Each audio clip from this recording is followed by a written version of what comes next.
Ergagya Maraykanka u qaabilsan Somaliya James Swan ayaa VOA u sheegay in Maraykanku ay taageerayaan maamuladii hore u jiray iyo kuwa cusub ah ee gudaha ka howlgala iyadoo taageeraduna ay ku xidhan tahay adeegyada iyo waxqabadka ay maamuladani ka fuliyaan deegaanada ay ka taliyaan. There are also other regional administrations and regional entities that have achieved some success in providing for stability, establishing security, offering. Waxaa jira maamul goboleedyo ku guuleystay inay ammaanka sugaan adeegyada bulshadana ay qabtaan nidaamka dawliga ahina uu ka jiro. waxaanu muhiim u aragnaa inay tahay in la caawiyo bulshada Soomaaliyeed ee ku nool deegaanadaasi. waxaa kaloo cad inaanu doonayno maamulada cusub ee dhawaantan lagu dhawaaqay ama la soo jeediyay. waxaana jira taageero toos ah iyo kaalmo taagan xilligan oo la siinayo maamuladaasi kuwooda iyagu ka shaqaynaya gudaha goboladooda ama kule taageerada bulshada dhexdooda.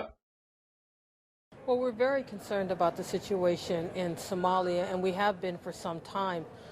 This current fighting has been an outcome, I believe, of the effort towards reconciliation and the counter effort of the group in Eritrea. And so there's been a lot of warning signs that there's going to be a mobilization to increase fighting, and obviously the result of that is that the civilian population is in the middle of the fighting and a humanitarian disaster develops.